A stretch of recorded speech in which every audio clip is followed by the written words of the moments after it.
massive trade in the NFL. The Browns traded Myles Garrett to the Rams for Jared Verse, a 2027 first-round pick, and more draft compensation that's yet to be announced. So let's start with the Rams here.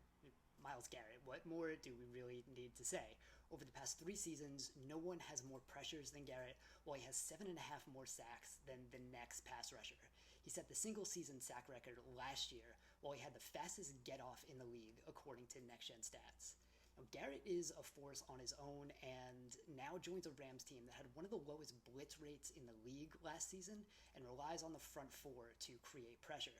This is going to be like a force multiplier for the rest of that defensive line. That includes Kobe Turner or Braden Fisk, already two of the best interior pass rushers, and Byron Young on the edge. Now, this is a defense that was already fourth in defensive DVOA last season, but still had some issues with coverage. Those were fixed earlier in the offseason by the additions of Trent McDuffie and Jalen Watson at quarterback.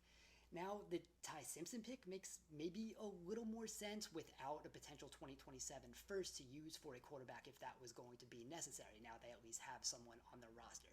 Now, Jared Verse only finished with 4 fewer pressures than Garrett in 2025. So now the Browns are getting a young, improving pass rusher. Verse doesn't turn 26 years old until November.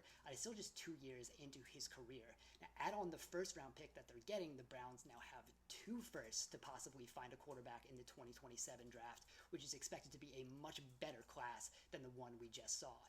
It feels like a trade that both teams got what they wanted from this deal. Rams get an immediate boost for the 2026 season with an aging roster, especially at quarterback. The Browns set themselves up for the future much better. So, fun trade.